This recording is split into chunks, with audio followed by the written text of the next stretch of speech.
vamos a hacer una presentación un poquito más amplia y muy probablemente vayan a usar el auditorio también a las 2, entonces a los que vayan a entrar les rogamos que puedan ir tomando sus lugares. Vamos a empezar de una vez. Entonces, pues, adelante. Buenos días. En esta ocasión vamos a abordar el libro de Zópolis. Y bueno, lo que voy a hacer es una pequeña introducción a los demás temas que van a exponer los compañeros con profundidad. La sesión es domesticación y extinción. En este caso sería propiamente abordar los problemas de una propuesta abolicionista extincionista. Bueno, el contexto general, algo que no está de más recordar, es algo que dice Mittley, que nosotros respondemos de distinta manera de acuerdo a la interacción que tengamos con diferentes seres vivos, aunque se puede y se debe extender nuestro interés fuera de nuestra especie, realmente no los vamos a tratar de la misma manera. Bueno, esto quiere decir que la forma en la que pensamos acerca de las otras especies puede resultar un desafío a la lógica, porque realmente se involucran sentimientos, impresiones, rasgos físicos, hábitos, los nombres que les damos, las palabras que se utilizan para describirlos y las categorías. Por ejemplo, en los rasgos físicos,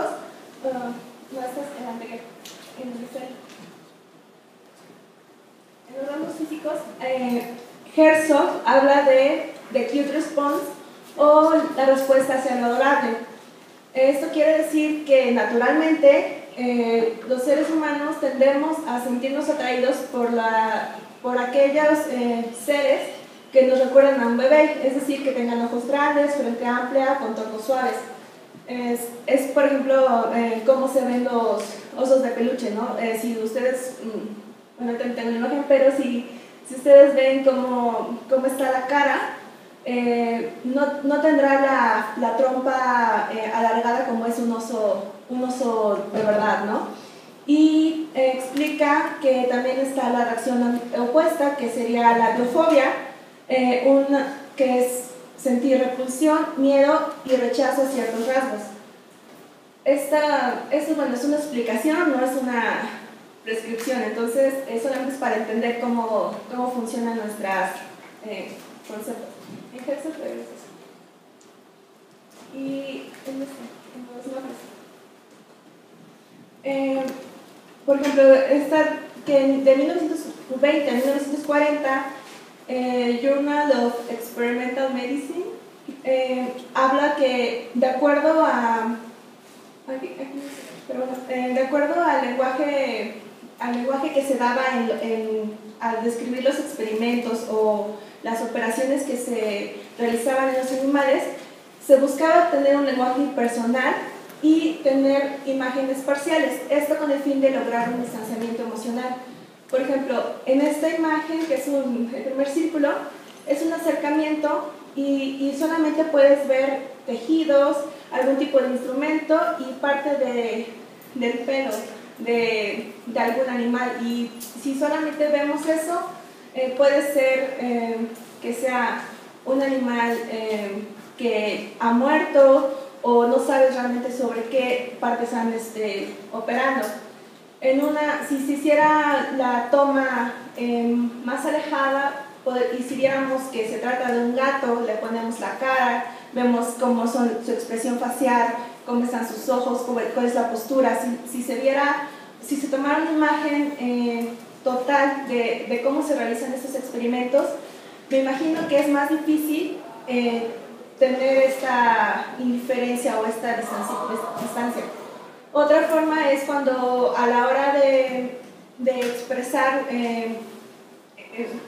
pedir material de prueba o material de trabajo, materia prima, en lugar de decir quiero 500 ratones, quiero tantos conejos, o sea, vamos a reducirlos simplemente a una cosa. ¿El chimpancé está? Ok, y bueno, en las palabras que se utilizan para describirlos podemos ver que es muy común utilizar a los animales como ejemplo y como contraejemplo. Digamos a veces que las personas trabajan también como una abeja, o son tan tercas como una mula, o son cobardes como una gallina. Entonces estas palabras sí influyen a la hora de pensar cómo son los animales. O por ejemplo, cuando se habla de activismo en algunas situaciones, pensamos en defender a las focas que son masacradas, las focas bebés, y decimos, es una foca bebé, ¿no? Es como, le estamos cargando de mayor vulnerabilidad e inocencia, y parece un acto sumamente atroz. Sin embargo, es muy común hablar de ternera, ¿no? Y no decimos, es una vaca bebé, decimos, es una ternera. Entonces, este tipo de palabra también ayuda a tener un distanciamiento y pensar de manera distinta cómo son estos animales. Entonces, bueno, el punto está en que no hay unas reglas escritas del comportamiento humano, sino que existen matices, y que es una clasificación arbitraria, obviamente. Estas líneas divisorias son difusas, porque vamos a ver que, por ejemplo, el ejemplo de la imagen es un gato, pero en este caso el gato funciona como sujeto de experimentación, y normalmente lo veríamos como animal de compañía. Y esto hay que entender que está sujeto a cambios y transformaciones porque depende de un contexto. Es un contexto muy específico, en este caso geográfico, temporal y social. Ya sabemos que en otros lados comen perros, por ejemplo, pero en este contexto en el que nos desarrollamos, difícilmente vamos a pensar en un perro como un platillo gourmet, sino simplemente como un compañero o un amigo. Sí. Para hablar de domesticación, Kim Lika dirá que la raíz de la domesticación será un proceso de captura, esclavización y reproducción de animales no humanos para satisfacer propósitos humanos. Los animales no humanos han sido empleados de varios modos. Dante habla de 20.000 años que se ha llevado a cabo la domesticación, pero otros estudios se afirman que hasta 50.000, ¿no? Entonces, esto siempre puede variar la información de acuerdo a las pruebas que se vayan descubriendo. ¿Para qué son domesticados los animales? Generalmente son cuando se dice que proveer comida, cuando es para vestimenta, investigaciones militares y médicas, en trabajo pesado, auxiliares en trabajos específicos y en compañía. Por ejemplo, aquí tenemos lo más común en nuestro contexto. Se va a pensar que las vacas van a ser para comida, ¿no? Y la lana de las ovejas es para nuestro vestirnos. Los caballos, mulas y otros animales se utilizan para trabajo de tracción, y en más particular los perros para detección de bombas, drogas, o lo que ahorita llaman zooterapia, para ayudar a los humanos a desarrollar habilidades psicológicas, sociales.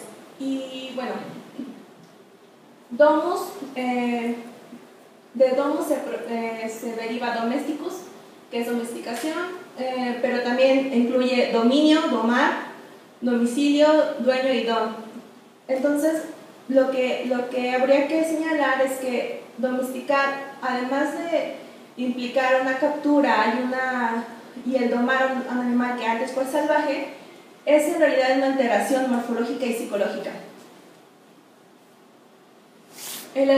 La domesticación se funda sobre todo en un afán de orden eugénico, para satisfacer, siempre se van a manipular para lograr sacar el mayor provecho de este animal. Un animal domesticado no es lo mismo que un animal amansado.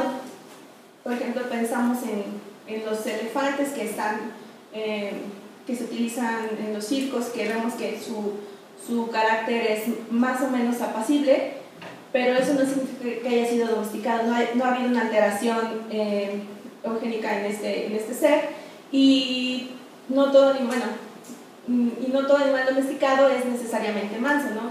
Hay características muy específicas que no se derivan de esta domesticación. Hablar de extinción, bueno, esto lo van a explicar más a fondo los compañeros, pero podemos entender que hay tres posturas. La postura bienestarista, que es lo que se ha comentado en otras sesiones, donde el animal no humano sí va a tener un cierto valor, sí se va a considerar las condiciones que tenga, pero realmente termina siendo supeditado a los intereses humanos. Si no pasa de propiedad y si no pasa de mejorar su esclavitud, no va a considerarse del mismo valor que un humano. En una postura ecológica, tenemos que la prioridad se le da a los ecosistemas al completo. Entonces se entiende que sí se toma en cuenta a todos los demás animales, incluyendo a los humanos. La ventaja de esta postura es que se cuestiona, nos dice, bueno, cuáles son los hábitos humanos que están afectando al ecosistema. Sin embargo, resulta un poco limitada, porque si se puede justificar la muerte de un animal a favor del ecosistema, van a perder los animales, va a quererse eliminar. Y en una postura abolicionista, lo que tenemos es la eliminación total de estas prácticas, ¿no?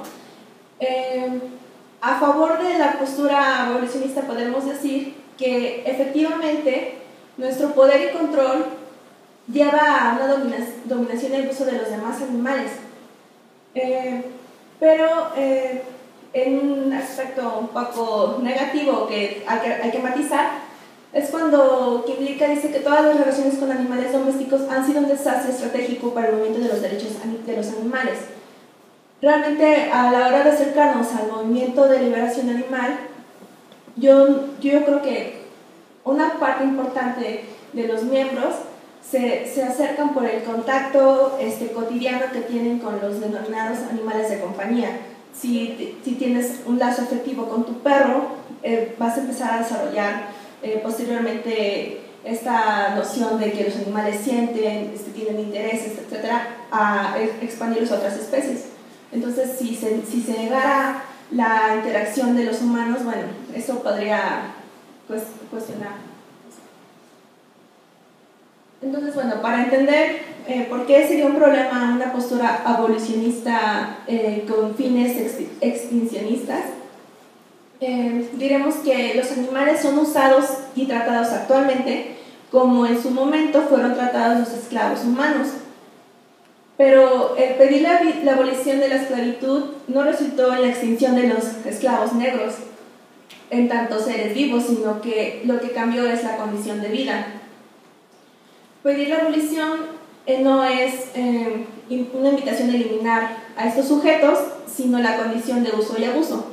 Sin embargo, hay una clara diferencia entre el bienestarismo, no es solamente aliviar estas circunstancias, sino repensar cuáles son los modos de relacionarnos.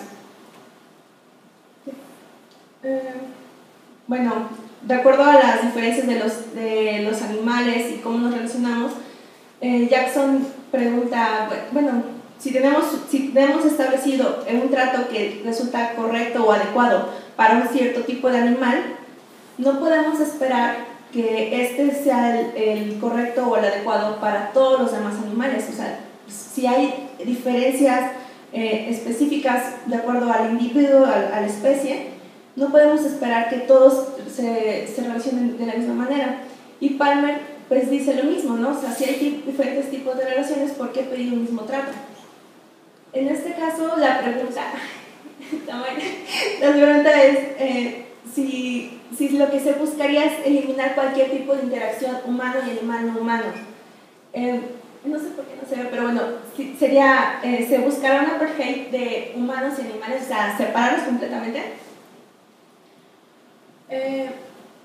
Cuando queremos decir que no se va a impedir este tipo de interacción, no estamos aceptando en ningún momento que la domesticación no haya sido un problema. O sea, entendemos que el origen de la domesticación sí ha tenido serias repercusiones y se debe pensar seriamente cuáles son las implicaciones éticas para los demás animales. Pero no podemos negar que estas relaciones existen. Entonces lo que se debe de hacer es reconstruir aquellas relaciones que se tienen con los demás animales con el fin de que ahora tengan por base el respeto, la no explotación, la no esclavitud y los derechos básicos universales, que es lo que va a hablar después Samuel. Entonces, bueno, ¿cuál sería, por qué negar una teoría abolicionista que conlleva la extinción? Porque es negar la inevitabilidad de las interacciones de los humanos y los demás animales. Existen relaciones simbióticas donde los animales no humanos se ven beneficiados por esta interacción, dice Serpen. O sea, no hay que satanizar o condenar cualquier tipo de interacción humano-animal. Y esto se entiende porque los animales los humanos y los demás animales compartimos el mismo hábitat. Por lo tanto, se debe reconocer que la coexistencia existe. Formamos parte de una ciudad compartida, somos una comunidad mixta, no podemos separarnos de los demás animales, o sea, hay fuertes lazos de interdependencia entre ellos y nosotros. Bueno, esto es como lo que, al hablar de interdependencia y dependencia, muchos evolucionistas se enfocan en estos tres puntos. Decir que la dependencia y la neotenia son en sí negativos y hablan de una dicotomía de animales domésticos y salvajes. Entonces, de manera clara se dice que es algo que está mal y no hay forma de solucionar ni compensar esta situación. La dependencia es mala. Pero, ¿por qué es mala? Porque se relaciona con la dignidad y la integridad. Entonces, habla que un estado dependiente conlleva a la vulnerabilidad. Pero lo que quiero preguntarnos es que si realmente los seres humanos nunca en ningún momento somos ni dependientes ni vulnerables, ¿por qué catalogar ese estado como indigno? Entonces tenemos que realmente la dependencia o la interdependencia no es algo negativo en sí.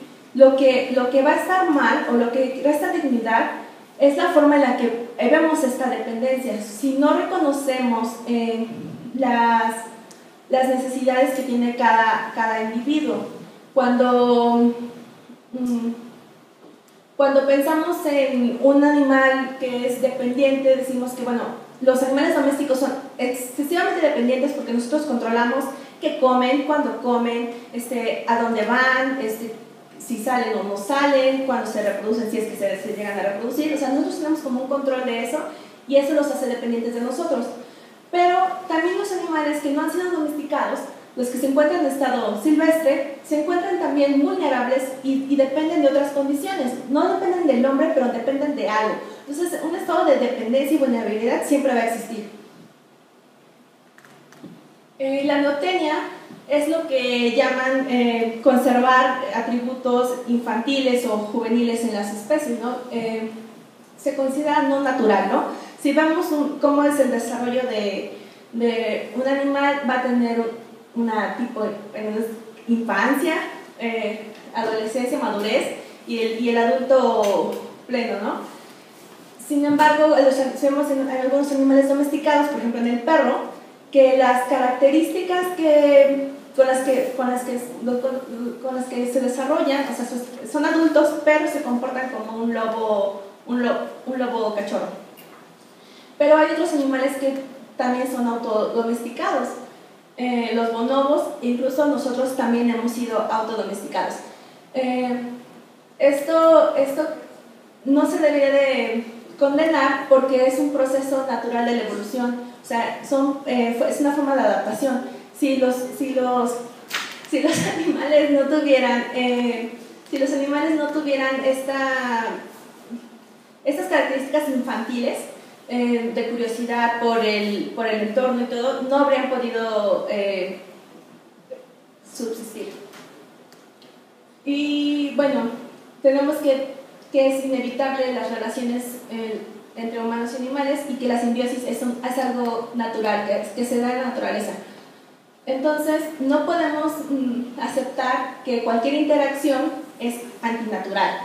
Y no podemos decir que hay una diferencia entre el mundo humano y el mundo animal, porque como se explicó en la primera sesión, los humanos también somos animales, ¿no? Entonces, aunque haya un espacio enterado, sigue siendo parte del ecosistema, no nos hemos ido a ningún otro lado, estamos en el mismo mundo. Y lo que se dice, las especies se adaptan, cambian, y podemos ver incluso en la ciudad que conviven animales no humanos, ¿no? Los, no sé, mapaches, las palomas, ratas, etc. Entonces tenemos que, lo importante sería reconocer que más que una intervención humana, que también ha existido, los animales tienen una agencia propia y tienen una capacidad de adaptabilidad, y esto es tan o más importante que el influjo humano. Entonces, nuestro mundo incluye a los animales no humanos.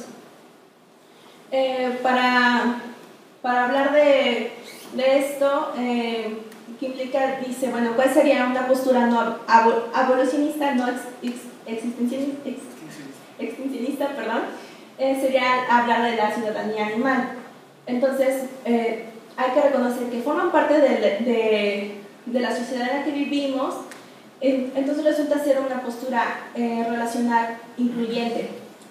Y lo que se aspira es sentar las bases para lograr una mejor relación con los demás animales. Yeah. Bueno, eso lo vamos a ver. Sí, bueno, pues nada más era de que los animales, no todos los animales son iguales. Entonces tenemos que los animales soberanos serían los animales silvestres, los que tienen una comunidad separada, y los animales residentes, que son los que mencioné, ¿no? Palomas, que están en interacción con los humanos, pero puede variar. Y los animales domesticados son los que ya tienen una inserción evidente en la sociedad y por lo tanto debían ser catalogados como ciudadanos. Y bueno, nada más es que como somos seres sociables, necesitamos esta compañía, ¿no? No podemos eliminar estas relaciones. Y bueno, él habla de todos los animales domesticados, y no todos los animales domesticados son los animales de compañía. Entonces, esta teoría va más allá de nuestros perros, nuestros gatos, los roedores, ¿no? Es pensar también en las vacas, en las ovejas, en otras especies. Es natural pensar primero en un perro porque fue el primer animal domesticado, entonces nuestra relación con él ha sido de mucho tiempo. Pero en este caso tenemos que un perro urbano está separado de su contexto natural y la ciudad resulta ser un medio hostil si este perro no ha sido integrado correctamente, o sea, si no ha sido socializado. Sí, es que ya se acabó el video. Pero bueno, es solamente recordar que el trato con los animales domésticos nunca ha sido impersonal, o sea, entonces no podemos negar estas relaciones, esta vinculación. Y bueno, que más que buscar una eliminación de los lazos con los que nos llegan a vincular con otras especies de animales, lo que tenemos que es pensar la forma en la que nos relacionamos.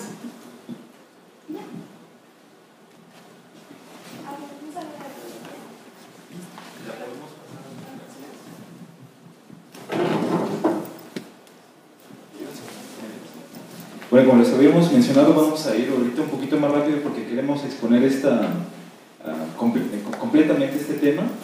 Yo voy a hablarles de otro presupuesto que nos menciona aquí Will Kimlicka. Él hace todo un recuento del debate sobre el derecho de los animales, la ética animal, de los últimos 50 años, y trata de llegar a algunas conclusiones críticas.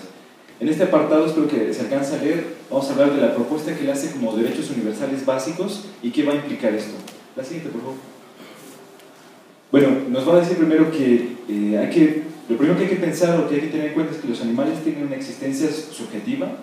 Esto es que son animales conscientes y son sintientes también. Aquí, ¿puedes regresarle tantito, por favor? Dice, este aspecto, y ya lo hemos visto también en la segunda sesión, nos pide que veamos a los animales no humanos también como sujetos de justicia y por lo tanto titulares, la palabra que lo ocupa en inglés es bearers, de derechos inviolables. Y dice, podemos considerar que hay tres grandes, perspectivas de cómo consideramos a los animales. Aquí podemos ver a Temple Grayling, aquella mujer que empezó a desarrollar el tema del bienestar animal y cómo implementarlo en las granjas, en los mataderos. Y pues aquí simplemente podemos pensar que los animales tienen derecho a un trato humanitario, lo cual es mejorar las condiciones de su explotación. Podemos ver una segunda propuesta, una segunda postura, decir, pues podemos efectivamente defender los derechos de los animales, pero vamos a considerar que hay algunos aspectos que sí pueden justificar su uso instrumental. Por ejemplo, en la experimentación con animales y decir, por ejemplo, esta es una propaganda un poco tendenciosa, es decir, ¿qué prefieres ver vivo? Ratter, ¿no? What would you rather? Pero aquí la rata, aquí no se alcanza a ver que hay un pequeño roedor y de este lado hay una niña, ¿no? ¿Qué prefieres estar vivo? Y parece que ponen una propuesta, una lógica de o son ellos o somos nosotros, ¿no? Vamos a ir clarificando esto más adelante. Y la otra propuesta es la propuesta ecologista, que dice efectivamente los animales tienen derecho a no ser sacrificados a menos que haya un interés humano ecológico de por medio. Entonces, por ejemplo, es como lo ha incorporado la ética ambiental o la ética ecológica. Va a decir, sí, los animales tienen derecho a no ser sacrificados, a no ser instrumentalizados, siempre y cuando no haya un interés humano de por medio o un interés ecosistémico. Bueno, aquí vamos a mencionar un poco qué es lo que nos menciona aquí. Indica que cuando él habla de derechos universales básicos, él está pensando en cartas de triunfo, en aquello que nos dice justamente, bueno, aquí está la imagen de Donald Dworkin, si no lo conocían, si lo conocen. Su texto es de 1984, Taking Rights Seriously, donde nos va a decir que este derecho inviolable o esta inviolabilidad implica que nuestros intereses más básicos, o los intereses más básicos de cualquier individuo, no puedan ser sacrificados por el mayor bien de los demás. Esto es que no sean incorporados en una lógica, digamos, puedes pasar a la siguiente, una lógica de ética consecuencialista. Por ejemplo, aquí podemos ver en la imagen, fue un prisionero en una cárcel en China, el cual fue extraído, podemos ver aquí cómo está cosido en su torso. Él fue asesinado, sus órganos fueron extraídos y después fue cosido nuevamente. Por ejemplo, si tomamos en serio esto de que nuestros intereses básicos no pueden ser anulados para que mis órganos sean extraídos y sean dados a otras personas que seguramente les va a dar felicidad, dice aquí, este derecho básico implica que, o esta cuestión de inviolabilidad implica que no podemos ser asesinados, esclavizados, torturados o confinados, ¿no? Y bueno, aquí podemos recordar, generalmente la noción que tenemos como individuos es que debemos ser, los derechos inviolables son para los humanos y hay que ser consecuencialistas o utilitaristas con los animales. Robert Nozick lo pone así en su texto de Anarquía, Utopía y Estado. Utilitarismo para los animales, kantismo para los humanos, ¿no? La propuesta de ser un fin en sí mismo e instrumentalizar todas las formas de vida. Pero otra forma de decir es que ¿cómo es posible que los animales, una crítica es ¿cómo es posible que los animales tengan derechos? ¿Que a poco van a tener derecho al voto? Y aquí pues, está Morris para presidente en una propaganda que salió hace un año. Esto es una forma de reducirlo al absurdo, podemos ver así. Cuando queremos decir esto es que, bueno, aquí vamos a mencionar algo rápido. Se dice que en este tema de los derechos, una forma también de hacerlo controversial es cuando hay una pérdida comparativa. Por ejemplo, es decir, es más trágico que una persona joven muera o tenga que morir si lo comparamos con una persona que ya está en edad avanzada y que tiene, digamos, facultades que ya están en decadencia, ¿no? Que ya tiene alguna enfermedad crónica incurable. Por ejemplo, aquí vemos el caso de un niño y el caso de un anciano. Dice, los derechos se diferencian en la relación a las capacidades y las relaciones humanas. Por ejemplo, y aquí va el supuesto, los ciudadanos tenemos más derechos que los extranjeros como para participar políticamente de manera institucional, para adquirir ciertos bienes en los lindes del mar territorial. Entonces, digamos, este tipo de relaciones porque mantenemos una relación particular en este estado, ¿no? Sin embargo, también las capacidades cognitivas nos pueden permitir otro tipo de derechos. Por ejemplo, no solamente el derecho, la capacidad de goce, sino la capacidad de ejercicio. Para los compañeros que están aquí, el derecho es poder administrar o disponer de nuestros bienes, ¿no? Si no tenemos esas capacidades cognitivas, pues alguien va a poder puede ejercerlo por nosotros. Ahora, de estos derechos diferenciados, que se diferencian por relaciones especiales o por capacidades cognitivas especiales o distintas, no se sigue que aquellos que no tienen un derecho diferenciado podamos violar sus derechos. No quiere decir que cuando viene un extranjero porque tiene derechos acotados o no diferenciados como los míos, pues yo puedo violar sus derechos básicos, ni con un niño ni con un discapacitado, ¿no? Es la propuesta que dice, que indica. Dice, hay una inviolabilidad que reviste a estos seres, que estos humanos, que a pesar de que no está diferenciada como la de un ciudadano adulto promedio, no implica que podamos ir sobre estos bienes. Esta inviolabilidad, como lo hemos dicho, está relacionada con si mostramos si nuestros intereses básicos pueden o no ser sacrificados por el mayor bien de los demás. ¿Puedes poner la siguiente, por favor? Bueno, entonces, ¿qué pasa con los animales? Reconocer derechos inviolables a los animales abarata el discurso de los derechos humanos que se ha logrado a través de luchas históricas que ha costado sangre, que ha costado rebeliones en toda América Latina y Europa. Es como una objeción, no lo está abaratando, ¿no? Vamos a ver la siguiente. Si cualquier intento que nos va a decir el autor, estamos hablando nuevamente del texto de Sópolis, cualquier intento de tratar de restringir la inviolabilidad solamente a los seres humanos, dice, ¿se va a lograr? Sí, sí se puede lograr restringir la inviolabilidad solo a los seres humanos. El problema es que vamos a dejar a muchos seres humanos afuera, porque las características para subir el estándar va a hacer que muchos seres humanos no puedan ser titulares de esa inviolabilidad. Sin embargo, vamos a ver que constantemente esta cuestión, ha sido cambiada, ¿no? Se ha cambiado la perspectiva. Los derechos inviolables que han sido ampliamente desarrollados por teóricos de los derechos de los animales requieren, también nos dice que implica, un enfoque más relacional. Eso lo vamos a ir viendo más adelante. Esto va a implicar o nos va a pedir que implica que a los animales, a diferencia por ejemplo de los utilitaristas, no los veamos solamente como seres vulnerables y que pueden sufrir, sino que los veamos como compañeros de vida, como compañeros de una comunidad, co-ciudadanos, nos va a decir, miembros de comunidades que son de ellos, pero que también son propias, ¿no? O sea, están interactuando en distintas comunidades. ¿Puedes pasar a la siguiente, por favor? Una idea, ¿no? De la forma de las relaciones. Ahora, también nos pide que indique que tomemos en serio que los seres humanos y los otros animales podemos vivir de una forma, podemos coexistir de una forma donde intervenga la justicia, ¿no? No solamente en relaciones de dominación, no solamente en relaciones de poder, sino tomarnos en serio que es un hecho que vamos a coexistir, pero ¿cómo vamos a poner o cómo vamos a pensar la forma de coexistir de ahora en adelante? Nos va a decir también, ya regresando al tema de los animales, que los animales pues son conscientes, que los animales conscientes son individuos. Eso quiere decir que tienen una experiencia subjetiva del mundo, lo cual merece una forma particular, una forma especial de protección, y él propone que esta forma sea la de inviolabilidad. Y nos va a hablar de este criterio de la sintiencia. La sintiencia explica que hay un yo que es sujeto de experiencias en cada animal. Y aquí con Gary Steiner nos va a proponer que la sintiencia es esa capacidad compartida por todos los seres para quienes la lucha por la vida y el florecimiento cuentan, sin importar si el animal en cuestión posee un sentido reflexivo sobre cuáles son las cosas y cómo es que importan. Para los animales, y igual que para nosotros en nuestro periodo de desarrollo y en nuestro periodo de decadencia, hay cosas que importan, aunque no las analicemos evaluativamente por qué importan, cuál es la trascendencia, sino simplemente se dan cosas que importan a nosotros. De la misma manera, los seres que experimentan sus vidas desde adentro, eso quiere decir que desde adentro hay una perspectiva, hay unos ojos que ven al mundo. Si son individuos, no son cosas. Quienes experimentan son seres que experimentan la vulnerabilidad, y esto implica placer, dolor, frustración, satisfacción, diversión, sufrimiento, miedo y muerte también. Ahora, vamos a tratar de ver esto. Esta individualidad vulnerable necesita una protección inviolable, es el argumento que va a tratar de sacar constantemente que implica. Es decir, muchas veces nos podemos encontrar frente a argumentos religiosos de por qué no deberíamos hacerlo. El más común que viene en las tradiciones judío-cristiana islámica, Dios nos dio dominio sobre los demás animales, ¿no? O, por ejemplo, esto ya lo habíamos visto en la primera sesión, ¿no? ¿Cuáles son, digamos, algunas de las falacias argumentativas de esto? También otra forma es dudar sobre si los animales efectivamente tienen una experiencia subjetiva del mundo, o negar de plano que la sintiencia, esta capacidad de sentir en el mundo, de tener una perspectiva interna del mundo, pues es un criterio suficiente para hablar de derechos inviolables, ¿no? Quizá nos puedan decir que lo más importante es ser persona, y ya la persona en términos morales tiene una serie de cualidades canónicas, ¿no?, para recurrir. Esto implica que ser persona va más allá de tener ser un sujeto individual, ser un ser individual. La persona tiene, digamos, atributos más complejos.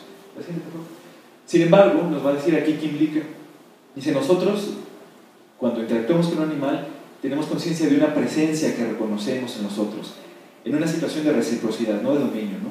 Dice, es algo que sentimos, más que algo que sabemos. Dice, en la mutualidad tenemos esa sensación de que dentro de ese otro ser hay alguien que está como en casa, alguien que está dentro de casa. Que, el otro argumento para rechazar la noción de derechos de los animales también implica, y esto lo conocemos más los compañeros que estamos estudiando Derecho, pues la teoría de la voluntad o la teoría de la decisión racional. Sin embargo, estas teorías, a lo largo del siglo pasado, han dejado afuera aquellos seres que no pueden expresar su voluntad o que no pueden interactuar de una manera racional en el establecimiento de reglas y sujetar su voluntad, por ejemplo, a leyes universales, ¿no? Aquí Neil McCormick, para los compañeros que van a estar estudiando Derecho y Argumentación Jurídica, propone en los años 70, esto es en el 76, justamente esto, ¿no? Él ve que los derechos de los niños es como la prueba de fuego para la teoría de los derechos, porque realmente, y esto yo lo hablaba con el doctor Tamayo, él me decía, los niños, igual que los discapacitados, están igual que los animales, ellos no tienen derechos, ¿no? Estas concepciones que ya son, digamos, un poco arcaicas que heredamos del derecho romano, en la que efectivamente el paterfamilias determinaba sobre la mujer y sobre los hijos quién vivía o no, que podíamos ver en Esparta, nacía un niño con un problema y era enviado, ¿no? O sea, estas nociones creo que ya van en transformación, ¿no? El tema de los derechos inviolables o los derechos humanos está en una expansión teórica constante, y sin embargo nos han dicho, bueno, ¿cuál es la cualidad que deberían presentar los animales? Se pregunta quién indica. Desde el 93, aquí está el The Great Ape Project, el proyecto Gran Simio, muchos teóricos y científicos han propuesto que la no solamente es exclusiva del ser humano, sino que hay otros animales que pueden contar con ese criterio de personalidad. La siguiente, por favor. Aquí podemos ver que en este gran círculo está lo que podemos entender es una persona, y que invariablemente va a estar los grandes simios, miembros de nuestra especie, algunos van a estar fuera obviamente, pero hipotéticamente también algunas formas de inteligencia artificial, ¿no? Lo cual quizá nos haga sentir como que algo complejo. Y nuevamente esto está haciendo una argumentación sobre capacidades cognitivas complejas. Y nos propone el autor, bueno, ¿qué pasaría, ¿no? En el escenario en que viene una especie superior con capacidades racionales, comunicativas, lingüísticas, mucho más complejas que las del ser humano y viniera a la Tierra, ¿no? Pues de acuerdo a nuestra forma de razonarlo, pues estaría en todo el derecho de hacer con nosotros lo que más quisiera, ¿no? Porque tienen capacidades más complejas, de la misma manera como nosotros aludimos que tenemos capacidades más complejas, hacemos con los demás animales nuestra voluntad. Sin embargo, aquí autores como Kant ya preveía esto, ¿no? Decía, bueno, esta circunstancia, la existencia de seres superiores a los humanos, no le concede a ninguno de ellos el derecho de mandar caprichosamente sobre los seres humanos, ¿no? Esto es metafísica de las costumbres. ¿Qué nos quiere decir esto? O sea, a pesar que puede ser, él está pensando en seres divinos, quizá como Dios o los ángeles, el hecho es que no les daría esa facultad, ¿no? Sin embargo, cuando lo vemos en la forma en que nosotros interactuamos con otros animales, pues ahí se nos olvida esta perspectiva, ¿no? Bueno, nos va a decir también, hay teóricos que han aceptado que los humanos en las fronteras de la autonomía no puedan ser considerados como portadores de la inviolabilidad que hemos mencionado. Esto es si nosotros tratamos de aplicar una definición cognitivamente compleja al tema de la personalidad, nos va a llevar a un entramado tan variable e inseguro de estatus moral. ¿Quién es una persona? ¿Cuándo deja de ser una persona? ¿Cuándo se vuelve persona? Entonces, que implica que es un poco inestable, ¿no? Entonces, dice que implica dentro de esta trayectoria evolutiva o progresiva de los derechos humanos, se ha buscado elegir constantemente este tema, la protección más fuerte hacia los que son más vulnerables, justamente, ¿no? Tratar de aplicar una definición cognitivamente compleja a personalidad nos va a llevar justamente a un entramado, como les decía, variable, sujeto, digamos, a valoración, inseguro por consecuencia. Entonces, dice, protegiendo a grupos vulnerables de otros grupos dominantes es que se ha puesto en duda, o sea, hay grupos dominantes que han puesto en duda constantemente las capacidades cognitivas de grupos que han dominado. Por ejemplo, los niños, los ancianos, las mujeres, miembros de otras razas y obviamente otros animales. Por ejemplo, cuando se ha hablado de la protección de los niños, que apenas tendrá los trabajos serios sobre esto, 150 años, dice justamente eran grupos vulnerables que eran sujetos de violencia, de aquellos que incluso racionalizaban la violencia, ¿no? Los adultos. Y el tema de los discapacitados, ¿puedo decirle tantito?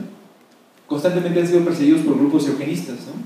Vamos a hacer una depuración de la raza, vamos a perseguirlo, y no pensemos ya en las masacres, las atrocidades que pasaron en el régimen nazi, pero no solo en ese, ¿no? A lo largo de la historia, los grupos discapacitados, los miembros los seres humanos discapacitados han sido perseguidos constantemente, ¿no? ¿Quién puede negar ahora que estas personas tienen dignidad? ¿Quién podría decir, bueno, abramos nuevamente el laboratorio de nazi y hagamos experimentos en niños y hagamos experimentos en discapacitados? Es una atrocidad el solo hecho de pensarlo, ¿no? Solo recordar que esto fue posible hace 80 años, ¿no? Bueno, dice que indica, dejemos esa esperanza ilusoria de tratar de defender la inviolabilidad para todos los seres humanos y para ningún animal. Dice, es una esperanza ilusoria, simplemente no hay. ¿Qué criterio invocamos? Es donde vamos a ver la vulnerabilidad. Ves los mismos criterios. Nos va a decir que lo importante es que hay una individualidad, hay una selfhood, se dice en inglés. Esta individualidad diferenciada es la que nos puede dar paso a considerar una inviolabilidad para cada ser, ¿no? Y dice, pero ¿qué sujeto, quiénes serían los sujetos de la inviolabilidad? Dice, son seres que son vulnerables con una experiencia subjetiva cuya vida puede ir mejor o peor experimentada desde adentro, desde ahí una conciencia, una perspectiva interna. Dice, excluir a los animales de la protección de los derechos inviolables implica hacer burla de la idea de que con la idea de la noción de derechos humanos se ha buscado proteger justamente al inocente y al vulnerable, ¿no? Ahora, nos va a decir él que implica, hay que tratar de evitar el uso o apelar al tema de personalidad, ¿no? Por ejemplo, Gary Francione en el 2000 escribió el texto Animals as Persons, justamente buscando que el criterio de personalidad no tuviera esta complejidad cognitiva que hemos mencionado, sino que se entienda como la capacidad de tener experiencias subjetivas que pueden ser buenas o malas y que hay una identidad, hay alguien que ve el mundo desde un adentro. Bueno, ¿qué animales son individuos? Nos dice que indica, ¿quiénes pueden ser efectivamente individuos en esa perspectiva interna? Quizá nunca podamos responder esa pregunta, ¿no? Aquí hay un pequeño mapa de biodiversidad, es muy complejo. Sin embargo, nos va a decir, la siguiente por favor, dice que tener en cuenta que siempre va a haber algo incognoscible sobre las otras mentes, sobre la mente, no solamente de nuestros congéneres, ¿no? Sino las otras mentes de las otras especies. Por ejemplo, se ha aceptado comúnmente que moluscos e insectos parecen no ser conscientes, aunque parece que lo que estamos buscando son formas de conciencia que se asemejen a las humanas o a las de mamíferos, ¿no? Sin embargo, nos va a decir que implica, no nos desanimemos por esto. Aquellos animales que son más cruelmente abusados son aquellos cuya conciencia no se pone en duda, ¿no? Aquí podemos ver la escena de matanzas de delfines en Taiji, Japón. Reconocer la individualidad de un animal no implica que desentrañemos el misterio de la mente de este ser, ¿no? Por ejemplo, Thomas Mayer en los 70 escribió un texto, ¿qué es ser como un vampiro? ¿No? ¿Qué es ser como un murciélago? Dice, pues no lo podemos saber porque un sistema de ecolocalización, no lo podemos, o muy difícilmente lo podemos concebir. Lo que no dudemos, nos dice que implica, es que dentro de ese ser hay alguien, ¿no? Hay alguien que percibe el mundo, que tiene una perspectiva interna del mundo, aunque no sepamos cómo es. De igual manera, la siguiente, por favor. De igual manera que cuando nos solidarizamos con alguien de nuestra especie, no sabemos realmente por lo que está pasando. Uno puede decir, yo te entiendo, yo te comprendo. En un sepelio, por ejemplo, uno puede decir, ¿realmente lo hacemos? Quizás hasta que no perdamos algo similar, podamos tratar de entender. Sin embargo, sabemos que hay alguien que sufre, hay alguien que tiene esa perspectiva desde adentro, aunque no comprendamos la complejidad del mismo, ¿no? Dice, el valor aquí vamos a tratar de ver el tema, ¿no? Las objeciones ecologistas que se han hecho. ¿Cuál es el valor de la naturaleza y esto llamado derechos de la naturaleza que está pasando en Latinoamérica, ¿no? Nos va a decir, es muy restringida, critican siempre la teoría de los derechos de los animales, la TDA. Entonces es una teoría muy restringida, ¿no? ¿Por qué solamente los animales? Bueno, nuestra teoría va a decir que implica, va a tomar uno de los propósitos de la justicia, que no es el único, el cual es la protección de los individuos vulnerables. Centralmente va a ser eso. La propuesta de Zoopoulos es la sintiencia, es el criterio de considerabilidad. Lo que sucede a los seres sintientes es importante debido a que a ellos les importa. Esta es una frase de Kim Blicker. Todo ser sintiente valora su vida aunque nadie más lo haga. Eso es lo que significa decir que la vida de todos tiene un valor inherente. Bueno, la crítica ecologista nos va a señalar que los ecosistemas también pueden tener intereses en florecer. El criterio de subjetividad propuesto hasta ahora impide reconocer el significado moral de la naturaleza. Es la crítica que hacen la ética ambiental, la ética ecologista o la ética ecocéntrica. Más adelante, por favor. Dice, sin embargo, aquí vamos a un caso práctico, ¿no? Si una comunidad grande de venados pone en riesgo un ecosistema, ¿qué solución debemos de tomar? ¿Matar a los venados o dejar que el ecosistema se destruya? La propuesta que se ha hecho es, por ejemplo, la ecología del miedo, ¿no? Introducir depredadores para que maten a los animales. Si fueran los intereses humanos, ¿aceptaríamos matarlos para conservar la especie, una especie rara de orquídea o preservar el ecosistema? La verdad es que no. Entonces, debido a que la naturaleza del estatus moral, o el estatus moral, ¿no?, que puede tener la naturaleza, es diferente en ambos casos, el hábitat local no posee el tipo de interés, nos dice implica que puede anular la inviolabilidad de los individuos. Aceptaríamos el ecofascismo. Hay autores de Finlandia que han propuesto que deberíamos reducir drásticamente la población humana, aunque no quisieran los seres humanos, que deberíamos también cambiar radicalmente nuestras formas de vida y deberíamos reconocer que, por ejemplo, nuestros intereses, por regresar tantito, pueden ser sujetos al mayor bien, ¿no?, de un ecosistema. Pues obviamente se ha tratado de rechazar el tema del ecofascismo, ¿no? La siguiente, por favor. Aceptaremos entonces la propuesta de una ecología especista, hacer cacerías para conservar la vida. Por ejemplo, en África hay como lo que se conocen granjas cinegéticas, donde se conservan ciertos animales, y van algunos ricos que están un poco locos y pagan una fuerte suma de dinero para ir de camping, ir a hacer cacería deportiva y así mantener la reproducción de una especie. ¿Aceptaremos un criterio así especista? Nos va a decir, las críticas ecologistas al final de cuentas siguen reproduciendo el prejuicio especista y permiten que se perpetúe e incluso se expanda la explotación animal, que también es un desastre ecológico, ¿no? Los que hemos visto el tema del cambio climático, la producción de gases de efecto invernadero, la destrucción de selvas, ¿no?, para dar ganadería a cielo abierto, también es un desastre, ¿no?, en el caso concreto de Brasil. Que los animales sintientes y la naturaleza no animal, en esta teoría ecologista en general, van a tener una consideración residual y siempre va a estar sujeta a compensaciones, ¿no? La justicia es debida solo a seres que experimentan el mundo, no a cosas, ¿no?, nos va a decir que implica, no a árboles, no a ecosistemas.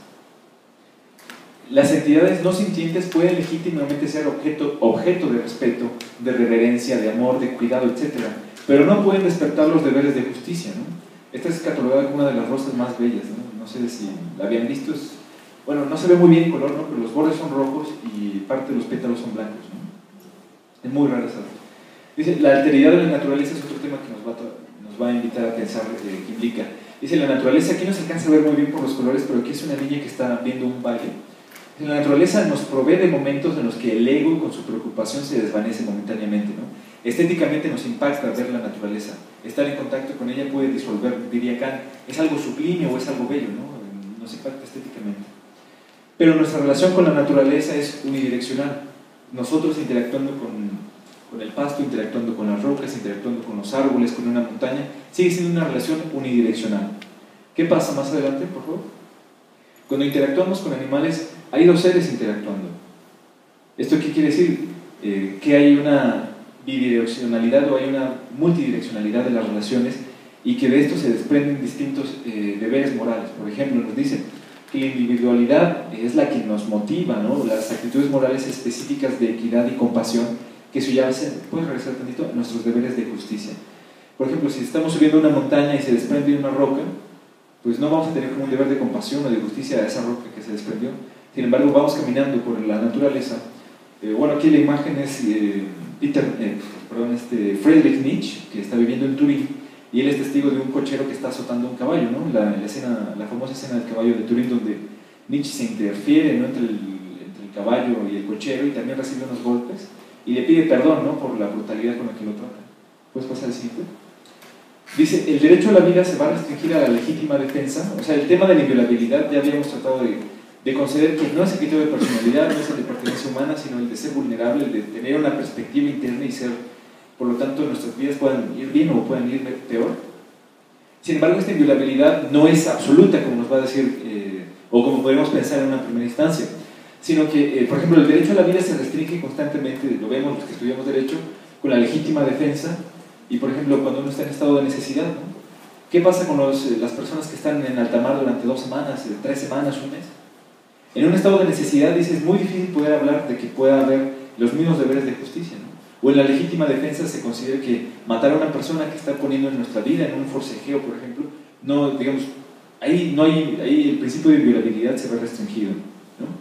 Existe una dimensión histórica también de la inviolabilidad, que es lo que muy importante que nos va a señalar qué implica. Porque no es absoluto, dice, los humanos hemos tenido históricamente que dañar y matar animales para sobrevivir. Aquí todavía vemos una imagen hay algunas comunidades aisladas en África que todavía realizan la cacería de subsistencia, no tienen, digamos, la agricultura desarrollada, sino que principalmente, o su principal forma de subsistencia es la cacería. ¿Podemos ver la siguiente? Nos va a decir que esto nos habla de circunstancias para la justicia. No, este es un tema que Hume ya menciona en sus escritos políticos. Si la justicia solo es aplicable en ciertas circunstancias, dice, es el deber, lo dice Out, implica poder hacer. O sea, si yo tengo un deber, y todos tenemos el derecho, a nadie se le obliga a lo imposible. Si yo tengo un deber, implica que tengo las condiciones o soy capaz de poder realizarlo, ¿no? La justicia es debida unos a otros siempre y cuando no pongamos en peligro nuestras vidas. Nadie nos puede decir, pues interven de una manera en que tu vida la pongas en riesgo, ¿no? Eso no es un deber de justicia y no podemos exigir que todos pongan en riesgo su vida para poder satisfacer un deber de justicia. Si la justicia es debida, por regresarle tantito, es debida en un escenario de escasez moderada, es algo que nos va a recordar Rawls. Ahora sí, la siguiente. Dice, hay comunidades que en estos momentos no se encuentran en circunstancias de justicia frente a los demás animales, ¿no? Pero las circunstancias cambian y con ellas los deberes y el poder hacer las cosas. Dice, los aquí presentes, por ejemplo, nos contamos perfectamente todos en circunstancias donde no estamos en una trágica necesidad para matar animales para alimentarnos. Dice, si fuéramos efectivamente carnívoros, ese es un tema que sí afectaría las circunstancias de justicia. Somos omnívoros y podemos tener una dieta vegana perfectamente, no hay problema. Y nos encontramos en circunstancias de poder hacerlo. No vivimos en el Ártico, ¿no? La siguiente, por favor. La siguiente, por favor. Podemos preservar las circunstancias, dice que indica, debemos preservar estas circunstancias de justicia allí donde existen y ampliarlas. La inviolabilidad no es un concepto absoluto, sino que requiere evaluación y es un concepto más complejo. Cuando tratamos con la experimentación animal, muchas veces el tema que ya mencionaba al principio, dice, estamos en presencia, ¿no?, de un límite legítimo de inviolabilidad. Aquí es como este debate. ¿Qué pasa cuando nos da la experimentación animal? Dice, es como una cuestión trágica y necesaria, ¿no? Siguiente dice que implica, no, los experimentos médicos no encuadran en la lógica de morir o matar realmente. Tenemos que distinguir entre la autodefensa y beneficiar a otros a costa de sacrificar a uno, ¿no? Dice, la prohibición de la experimentación en animales no será vista entonces como una pérdida, así como tampoco vemos que la prohibición de experimentar en humanos, que nos dan mejores resultados porque los modelos son idénticos, son aplicables a nuestra propia especie, si no lo vemos como una pérdida o algo por lo que debemos lamentarnos todos los días, ¿no? Aquí una escena de la intervención en un niño en el régimen nazi, ¿no? La teoría de los derechos de los animales aspira justamente a convertirse en una teoría universal. Esta es la otra perspectiva que hay que pensar. Dice, no suscribe que se trate de una ética particular de origen occidental. O sea, dice, bueno, es que esta es la locura de los occidentales que queremos imponer a otras civilizaciones, a otras comunidades, a otras tradiciones. No, dice, los derechos humanos, como los derechos de los animales, pueden ser universalizables, es la aspiración que tenemos, ¿no? Vamos a explicar un poquito esto. Dice, en una sociedad, o en cualquier sociedad, existen diversas fuentes de la moralidad. Algunas de ellas pueden ser compatibles con los derechos de los animales y con los derechos humanos también. Dice, conduciendo idealmente hacia un consenso, dice, no forzado sobre el conjunto de valores y principios compartidos, podríamos tratar de incorporar esta lógica. Dice, es un proceso de reflexión moral para reconocer derechos para todos los seres que son vulnerables. Y vamos a ver un poquito de esto adelante. Dice, no hay ninguna sociedad predeterminada a adoptar los derechos de los animales, pero tampoco hay ninguna sociedad que está predeterminada para no hacerlo, ¿no? No podemos pensar, es que es una locura de Occidente, ¿no? Oye, si hablamos del budismo y el principio de la ahimsa, de no causar violencia activa hacia los demás animales, pues perfectamente puede haber derechos de los animales en la India y en China y en Japón, donde eran vegetarianos hasta antes de que pudiera entrar a Occidente, ¿no? Como eran sintoístas y creían que había esta noción religiosa de que las entidades en la naturaleza estaban vivas, pues ellos realmente tenían una dieta vegetariana, principalmente los japoneses, hasta la entrada en contacto con Occidente, ¿no? Entonces, en el mismo cristianismo podemos pensar, hay una propuesta de la teoría de los derechos de los animales dentro del mismo cristianismo. Por eso dice Kim Lee, que vamos a dejarlo hasta aquí, que los derechos animales y no humanos no deben de instrumentalizar para legitimar el ejercicio del poder interviniendo en sociedades consideradas como no civilizadas o bárbaras, pero que sí hay condiciones en las demás sociedades para que pueda incorporarse al debate, seamos musulmanes, seamos judíos, seamos cristianos, seamos ateos, hay condiciones en cada una de ellas, ¿no? Ninguna sociedad está predeterminada para no incorporar ni derechos humanos ni derechos de los animales, ¿no? Y bueno, hasta aquí dejaría esta exposición para que pase a nuestro compañero.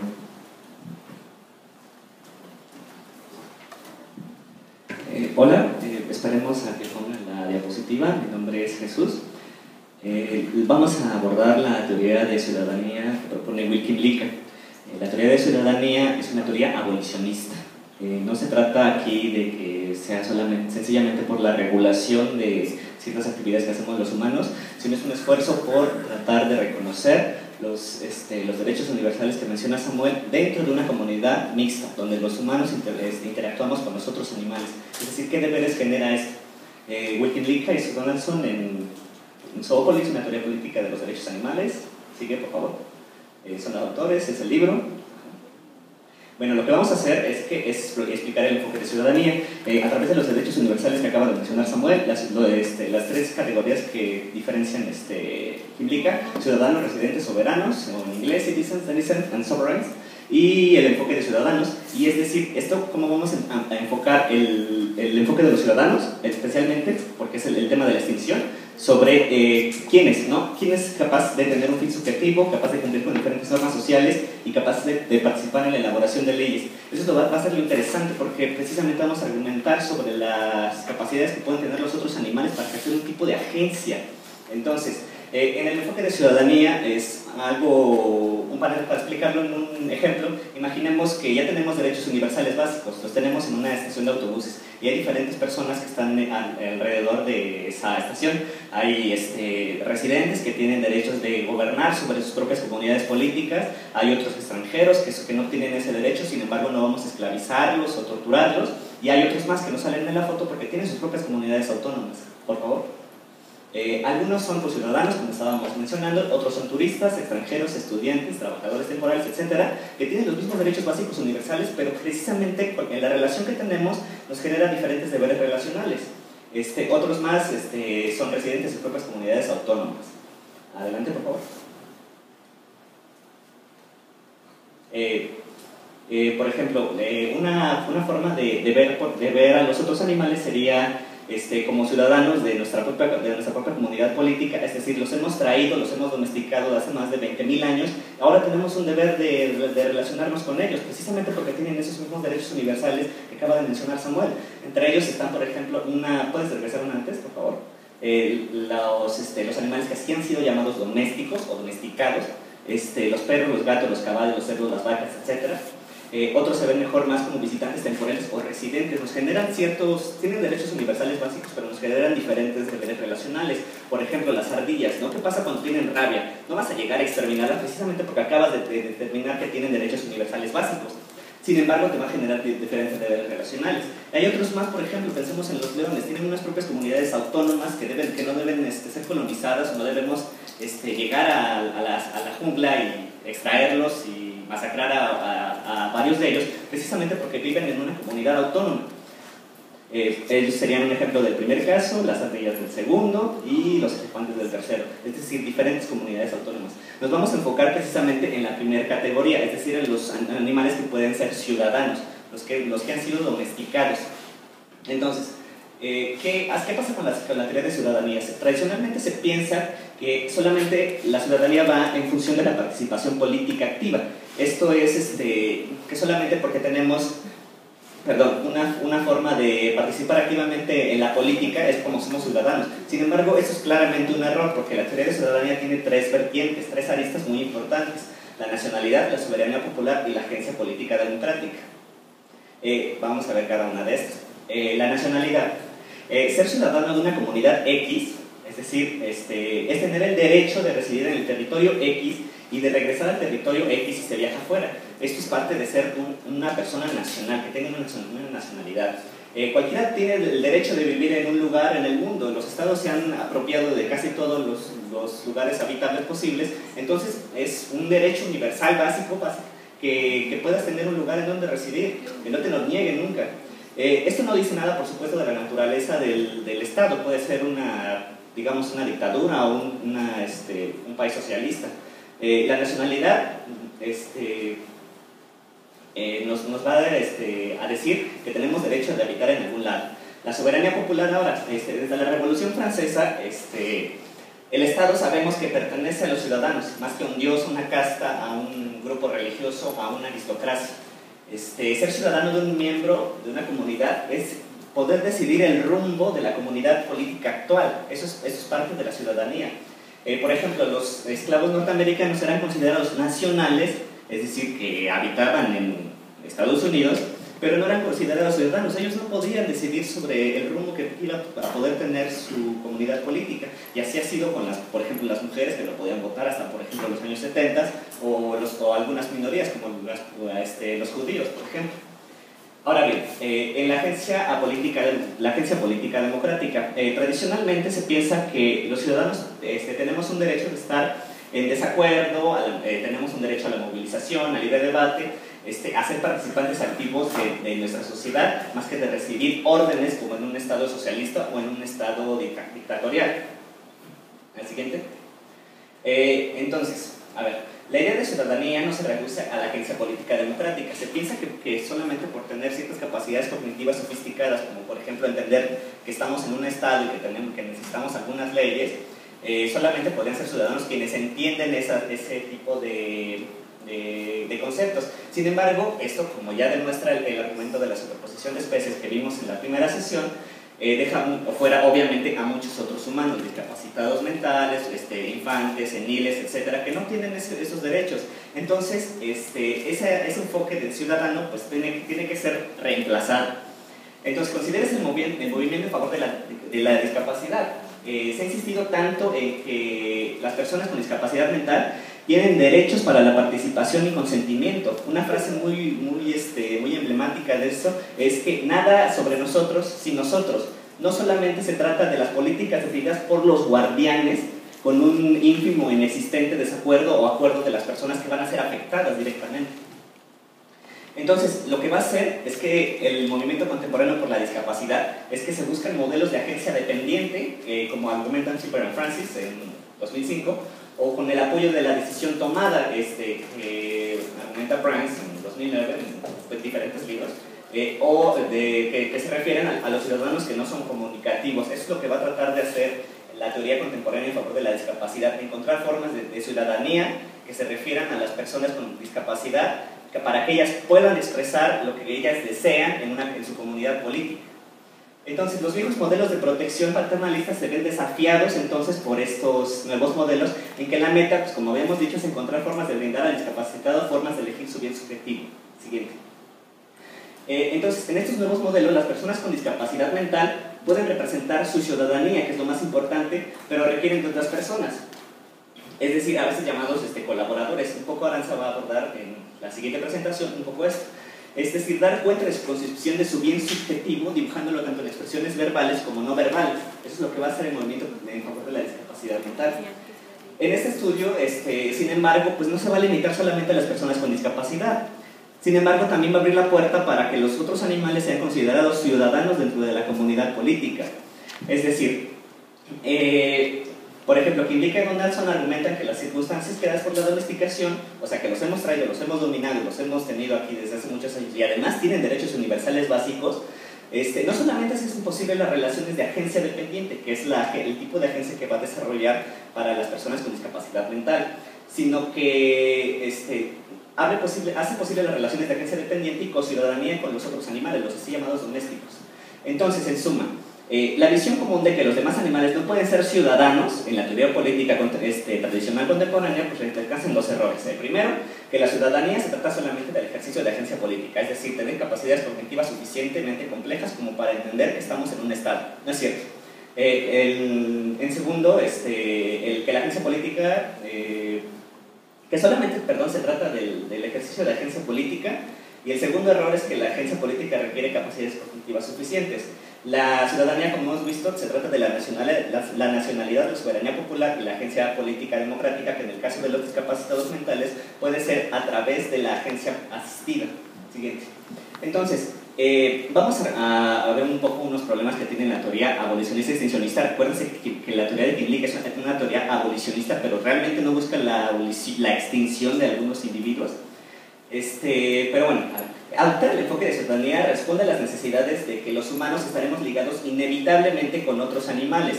Es decir, cuando llegan, por ejemplo, algunos roedores a depender de nosotros, o que nosotros, por ejemplo, dependemos de las abejas, por ejemplo, para producir algunos cultivos. Entonces, el problema con la teoría abolicionista extincionista es que tienen una dicotomía, como ya explicó Tania, que hay animales domésticos y animales salvajes, nada más. Eso no es cierto. Siguiente. Entonces, otro problema con la teoría abolicionista, extincionista, es que no concede que tengan los otros animales un tipo de agencia. Es decir, los humanos son los que siempre deciden en todo momento por los otros animales. La teoría no considera que los demás animales tengan capacidad de tomar decisiones para evitar los asentamientos humanos o buscarlos para beneficiarse de ellos. O sea, rechazando el paradigma cartesiano de que los otros animales son autómatas, parece ser que al mismo tiempo lo terminaron aceptando. Sin embargo, los otros animales de hecho pueden expresar sus preferencias sobre cómo vivir sus vidas y bajo qué circunstancias. Entonces, otro problema, como ya había explicado un poco la compañera Tania, es la dependencia e independencia. Los otros animales, los animales silvestres, pues, a veces son muy dependientes de nosotros.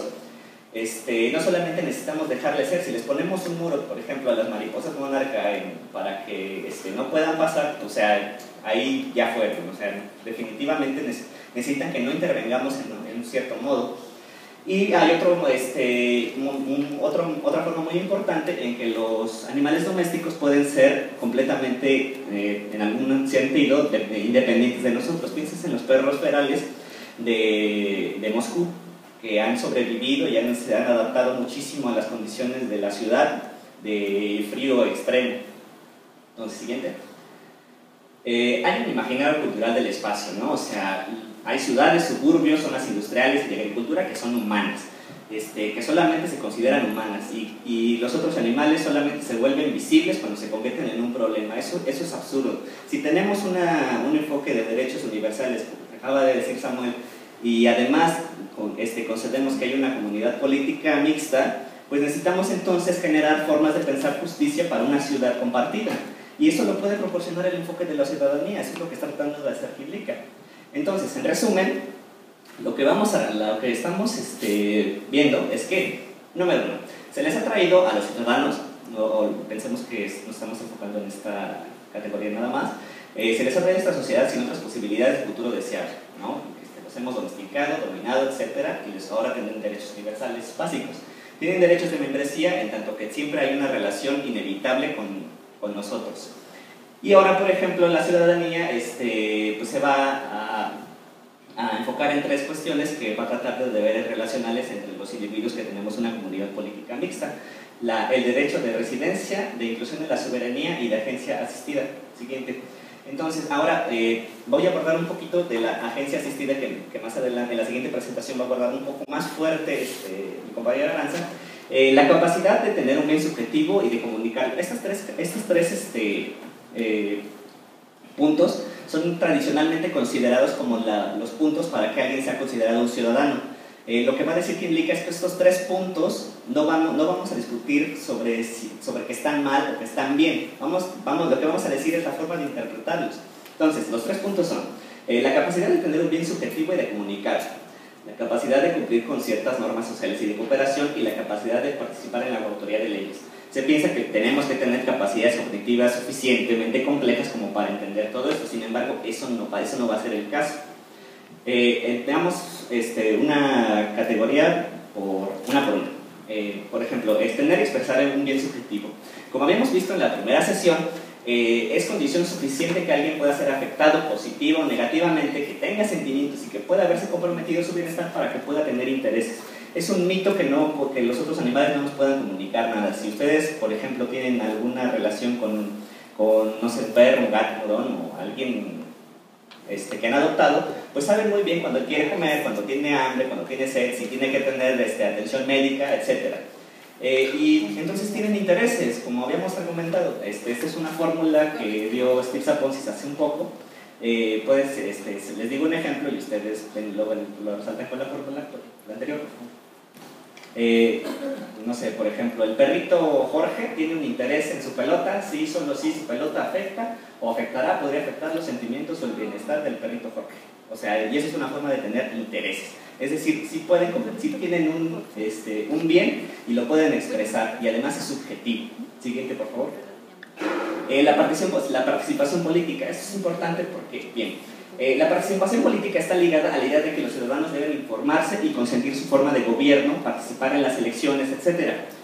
El movimiento en defensa de los discapacitados ha ofrecido una diferente concepción de la participación política en la que se reconoce que la participación y el consentimiento en términos más personificados.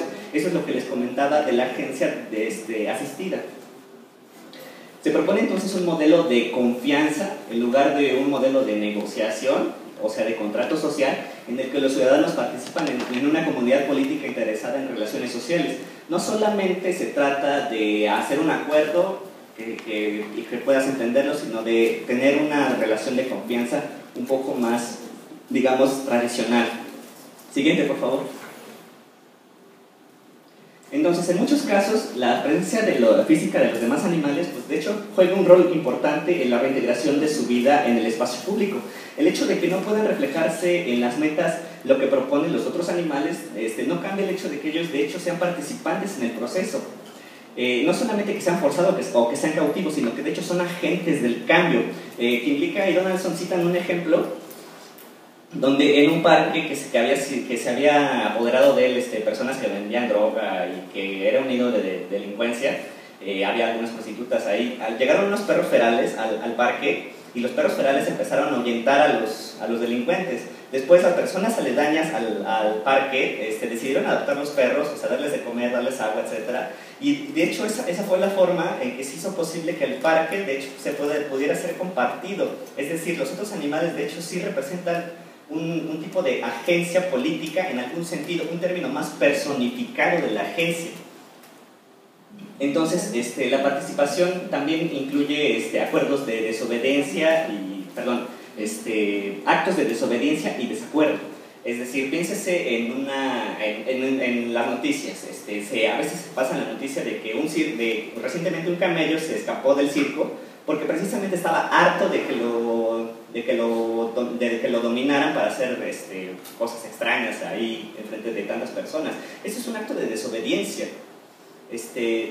Siguiente, por favor. Entonces, en suma, la participación política, pues de hecho sí puede ser dada, pero en términos un poco más personificados, es decir, haciendo lo que los otros animales hacen. Entonces, en otras normas de cooperación, autorregulación y reciprocidad, es decir, en la última parte de la categoría para que alguien sea un ciudadano, pues es la cooperación, la autorregulación y la reciprocidad. Los ciudadanos entablamos un proyecto cooperativo de vida social. Esto significa que debemos autocontenernos en términos de demandas y expectativas y en orden de promover una cooperación mutua. La ciudadanía es acerca de las responsabilidades así como de los derechos, incluido el de la responsabilidad de comprometerse con la cooperación. Esa es una parte muy importante de la ciudadanía. Siguiente. Entonces, el autocontrol, el cumplimiento de normas sociales y de comportamiento y de cooperación, de hecho, son todos posibles sin reflexión racional. Es muy importante porque, de hecho, hemos domesticado a muchos otros animales que hemos elegido porque son, digamos, domesticables. Así como, por ejemplo, el perro puede mostrarnos algún tipo de lealtad, pues él, de hecho, puede cumplir con normas de cooperación social. Si ustedes, por ejemplo, le han enseñado a su perro a salir al baño, al jardín, pues ahí tienen una forma de cooperación social. No necesariamente tenemos que racionalizar para poder entender para poder cooperar en una sociedad. Entonces, vaya, con esto ya estoy terminando. Lo que va a ser importante aquí son básicamente dos cosas. Primero, la ciudadanía. La ciudadanía se le va a otorgar a individuos que cumplan con derechos universales básicos, que tengan ¿cómo es? Una experiencia subjetiva, que sean individuos. Eso va a otorgarles derechos universales básicos. Ahora bien, ya tienen derechos universales básicos y lo que sigue es que al estar en una comunidad política mixta, pues de hecho tenemos que incluirlos en una sociedad un poco más, digamos, más completa, más incluyente. Esto es una teoría abolicionista y bueno, de hecho ya acabamos de ver que pueden ser ciudadanos a través de ejercer un tipo de agencia asistida, es decir, cuando ellos pueden, digamos, personificar en lugar de acordarlo verbalmente, digamos que pueden personificar este tipo de ciudadanía con la asistencia de algunos otros individuos para ayudarles, como lo ha hecho el movimiento por los discapacitados mentales. Y entonces ahora lo que vamos a hacer a continuación, la siguiente diapositiva, bueno, la siguiente presentación, se va a enfocar un poco más en el ámbito de la agencia asistida, es decir, cómo es posible que los otros animales puedan ejercer un tipo de agentes, pero si esos ni siquiera pueden decidir, ¿no? Entonces esa va a ser la tarea de la compañera.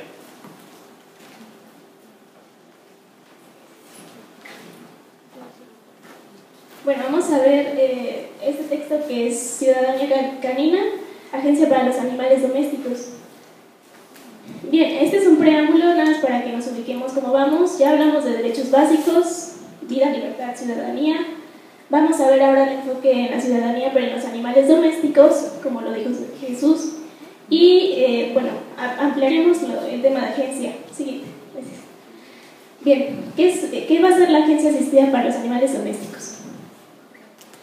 El índice, como vamos a desarrollar el tema, es el siguiente. Vamos a ver qué es agencia, sabiendo qué es la estructura de la elección, sabiendo qué es la interpretación, vamos a poder lograr comprender qué es macroagencia y microagencia.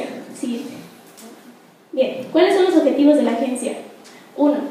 La ciudadanía para los animales domésticos puede ser estructurada como opción, es decir, no va a haber una imposición de ciudadanía, sino que va a ser una opción. Los derechos y responsabilidades de la ciudadanía pueden ser conjuntamente negociados por los animales y humanos. No va a haber una posición paternalista ni impositoria. Los animales domésticos pueden ejercitar formas de agencia dependiente. Ahorita vamos a ver.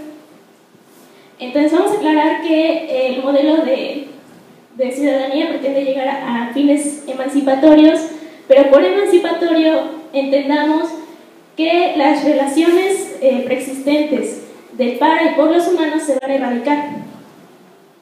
Entonces, ¿qué es la agencia? Citaré a Cross Sharon cuando dice que es la afirmación de nuestra existencia subjetiva o de nuestra identidad a través de una acción concreta en el mundo. Ser agente es afectar al mundo en maneras que concretamente manifiestan quién eres. Este es el ejemplo claro. Este perrito le está pidiendo al humano que juegue con este gesto.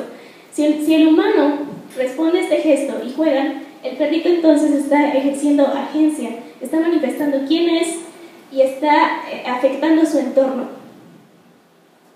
Entonces, hay que considerar que la agencia asistida requiere que la participación sea respaldada por un humano. En inglés se llama trustee, que sería fiduciario, pero también se le puede, para comprenderlo mejor, un humano colaborador o persona de confianza, no un padre o un guardián, sino un colaborador. La agencia asistida para algunos ciudadanos es un bien social, uno que es permitido y fomentado a través de las normas, las instituciones públicas, la sociedad civil y las interacciones entre ciudadanos. Ejemplos, la permisión de los perros en el metro de Barcelona es un ejemplo de agencia asistida, o ¿no? Que el señor alimenta al colibrí. Bueno, y el colibrí lo va a visitar, pero no hay relaciones de imposición y de control, simplemente el colibrí convive con el señor y están realizando una agencia. Entonces, ¿cuál va a ser la estructura de la elección de los animales domésticos? Para esto vamos a regresarnos al índice para que nos ubiquemos en el tema. Bueno, aquí está la estructura de la elección, porque solamente comprendiendo esto vamos a comprender qué es agencia. Ya puedes regresar, gracias. Bueno, ¿qué es la estructura de la elección? La estructura de la elección significa socializar a los animales domésticos. Ser socializado implica estar inmerso en reglas que permiten a los miembros de la sociedad florecer juntos, es decir, desarrollarse como individuos juntos. Entonces, esto va a suceder en comunidades interespecíficas o en comunidades donde convivan diversas especies. Aquí está la imagen, ¿no? Un bebé con distintas especies. Entonces, ¿cómo se va a realizar esto? Se deben exponer los animales domésticos a diferentes oportunidades, ambientes, actividades y asociaciones. Es posible que quien conozca y observe esas preferencias aprenda de ellos. Y esto es esencial. Hay que preguntarles qué tipo de vida quieren llevar y en qué tipo de sociedad. Por ejemplo, ¿no? Aquí podemos ver diversas formas de agencia que podemos manifestar. Entonces, la agencia asistida también, la estructuración, de la elección, también tiene como objetivo conocer las necesidades y generar un espacio mental, es decir, que los animales tengan esa asistencia para que en lugar de, en lugar de estar siempre pensando en subsistir o en que los depredadores no los vayan a atacar, también puedan tener tiempo para lo que un autor que se llama Joe Camp dijo, el lado pensante de sus cerebros, en lugar del lado de pánico, ¿no? Y esto puede ser la asistencia veterinaria, por ejemplo, en un santuario. Ellos ya no se preocupan por subsistir, sino que también pueden preocuparse por su realización misma. Entonces, también otro objetivo de esto es llegar a la confianza, relaciones de confianza, asistiéndolos en sus necesidades básicas de seguridad. Ellos vamos a poder llegar a relaciones de confianza. Y esto con el objetivo de expandirles horizontes, es decir, remover restricciones arbitrarias para su movilidad, abrirles paso a más locaciones y estructuras sociales, crear una oportunidad estructurada de aprendizaje para expandir esa individualidad, mundos mentales y fomento, para que ellos elijan y tengan agencia, o sea, que ellos tengan esa elección, capacidad de elección. Entonces vamos a recapitular rápidamente. Vimos que la estructura de la elección es socialización. Vamos a crear posibilidades de socialización interespecífica entre especies. Vamos a preguntarles qué tipo de vida quieren llevar y en qué tipo de sociedad. Vamos a generar un espacio mental para ellos, no un espacio de pánico solamente. Y vamos a alcanzar relaciones de confianza, expandiéndoles horizontes. Ahora vamos a ver qué es interpretación. Si regresamos al índice, rapidísimo. Vamos a ver que también es otro elemento de... Bueno, es otro elemento para comprender qué es la agencia, no importa. Y ahora vamos a ver que... Ya cambio lo siguiente. Sin hipervinculamiento. Entonces, bueno, vamos a... Con esta interpretación, con interpretar vamos a aprender a escucharlos. Es decir, vamos a escuchar lo que comunican sobre sus gustos y preferencias. Vamos a lograr la relación de confianza y vamos a vivir en condiciones, todos, donde desarrollemos y comuniquemos nuestros gustos y preferencias, animales y animales no humanos. Digo, animales humanos y no humanos. Entonces, ¿cómo vamos a interpretar esto? Hay distintos niveles de interpretación. Podemos ser expertos interpretando a un animal doméstico, como son los etólogos, lo hacen los etólogos, que hasta saben las implicaciones químicas, ¿no?, que ellos realizan, que ellos realizan cuando se expresan. Podemos tener un conocimiento general y popular, no sé, a simple vista tú ves a los animales y tú supones como qué quieren decir, ¿no? O tener una interpretación personal. Aquí puse una imagen de mi pequeño, porque pues yo lo interpreto de una manera personal, es decir, yo sé que a él le gusta dormir en esa cobija, ¿no? Y cuando él quiere dormir en esa cobija me lo expresa y ya me estoy volviendo intérprete, ¿no? Entonces, esta es una habilidad natural. Nosotros la traemos como desde que nacemos, se puede decir así. Y, por ejemplo, aquí, ¿no?, el bebé está conviviendo con el perro sin necesidad de dominarlo. Pero, pues, nuestras prácticas sociales han hecho que se vuelva una relación de supremacía humana sobre ellos, y aquí cooptamos esta habilidad natural y ya se vuelve cuidado con el perro, es rabioso, te va a hacer daño, nos alejamos, lo cooptamos. Entonces, aquí se trata de llegar a esa comunicación y lenguaje. La imposibilidad de comunicación entre los animales y nosotros es un hecho natural. No es un hecho natural, es un artefacto de nuestra dominación sobre ellos. Debemos mejorar al momento de leer su vocalización y su lenguaje corporal. Si él quiere hacer esto es porque quiere jugar o quiere estar feliz, y vamos a tener que aprender a verlos, a saber su lenguaje, perdón. Entonces vamos a recapitular. Interpretar es escuchar lo que comunican sobre sus gustos y preferencias. Hay niveles de interpretación, ya seamos expertos o a nivel general o personal. O también podemos escuchar a los animales como una habilidad natural. Bueno, más bien traemos esa habilidad natural de escucharlos y tenemos la posibilidad de comunicación con ellos, no es un artefacto de dominación como lo hemos hecho. Y pues vamos a mejorar nuestra interpretación entonces. Entonces ahora ya comprendiendo todo esto, vamos a llegar a la clasificación de la agencia. En microagencia, macroagencia primeramente y microagencia.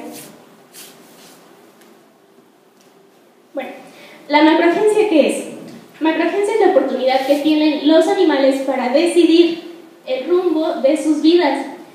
Esto es, si quieren estar o no con nosotros en una relación cooperativa, o si quieren también expresar sus propios propósitos. Aquí, ¿no? Por ejemplo, son relaciones interespecíficas, una mujer y su perrito, una vaca y un cerdito. Entonces, ¿cómo se va a dar la macroagencia en los humanos? ¿Cómo se da esta macroagencia? Porque la traemos nosotros también. Pues con nuestras vinculaciones en manifestaciones religiosas, políticas, habilidades cognitivas, en algunos humanos, y amorosas. ¿Qué va a pasar entonces con los animales domésticos? Pues bueno, nosotros presuponemos que ellos ya están así, ¿no? O sea, desde la historia de su vida ya los hemos dominado, ¿no? Aquí están unas pinturas rupestres de cómo ellos ya han sido domesticados, ¿no? Y eso demuestra que ellos siempre van a estar así y punto. Siguiente, por favor. U otro ejemplo, ¿no? El lobo, el perro, más bien, decimos su antecesor son los lobos, sus antecesores son los lobos, y estos fueron domesticados desde tiempos remotos y pues así va a estar. Y se predetermina una vida de rígida dependencia entre nosotros y ellos, ¿no? Y con nuestra sociedad.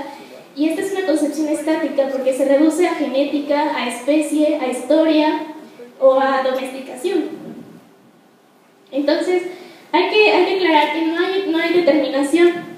Con la estructura de la elección que hemos estado mencionando y la interpretación, las decisiones que realizan no están predeterminadas por su genética o por su especie.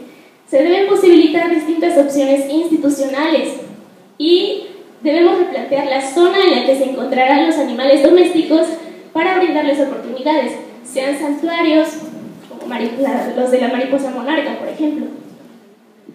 Entonces, también esto de la agencia política, agencia asistida, va a permitir que ellos elijan, ¿no? qué tipo de vida quieren llevar, ya sea reasilvestrizado, como así lo dice en el texto, ya sea por autodeterminación, es decir, yo quiero estar libre, o yo quiero estar con los humanos, ¿no?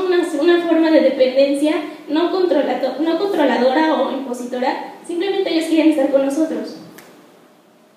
Y bueno, esto va a generar que sus deseos sean expresados. Es decir, ellos van a redefinir la relación de los animales domésticos con nosotros, más bien, y esto va a llevar a una membresía equitativa, una ciudadanía donde ellos tengan membresía equitativa, como ya lo mencionó mi compañero.